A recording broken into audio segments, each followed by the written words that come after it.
গাজরের হালুয়া তো অনেক খেলেন, একবার একটু এভাবে বানিয়ে দেখুন।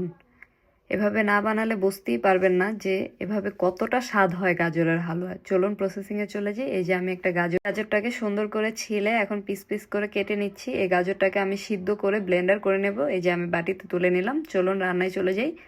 এখন আমি একটি কড়াইতে 1 কাপ সুজি দিয়ে দিলাম। সুজিটাকে ভালোভাবে ভেজে নিতে হবে। ভেজে অন্য একটি পাত্রে তুলে একই পাত্রে আমি দিয়ে দেব ঘি। তারপর দিয়ে দিলাম কাজু বাদাম, কিশমিশ, এগুলো একটু ভালোভাবে ভেজে নিতে হবে। অল্প একটু ভেজে তুলে নিলাম। এখন আমি ব্লেন্ডার করা গাজরগুলো এখানে দিয়ে দিলাম। দিয়ে খুব ভালোভাবে ভেজে নিতে হবে।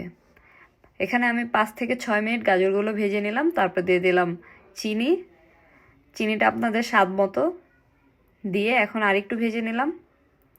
একটু সামান্য পরিমাণ একটু লবণ দিয়ে দিলাম। ভেজে উঠিয়ে রাখা সুজিগুলো 3 চামচ, আমি সবগুলো ব্যবহার করিনি, মাত্র 3 চামচ দিয়েছি। এখন কিছুক্ষণ ভেজে এখানে আমি দিয়ে দিলাম লিকুইড দুধ। এখানে আমি 1 কাপ দুধ একটু আস্তে আস্তে ধাপে ধাপে ব্যবহার করেছি। দিয়ে দিলাম গুঁড়া দুধ, এটা আপনার হালুয়ার স্বাদকে দ্বিগুণ করে তুলবে।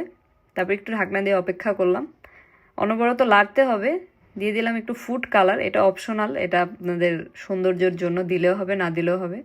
তারপর খুব ভালোভাবে ভেজে এখানে আগে থেকে তুলে রাখা বাদাম আর কিশমিশগুলো দিয়ে দিলাম। এখন অনবরত এটাকে ভাজতে ভাজতে দেখুন এক পর্যায়ে সবগুলো তেল কড়াইয়ের গায়ে ভেসে উঠছে, তখন বুঝতে হবে এটা হয়ে গেছে। এখন নামিয়ে নিতে হবে। দেখুন কি সুন্দর তৈরি হয়ে গেল গাজর দিয়ে সুজির হালুয়া।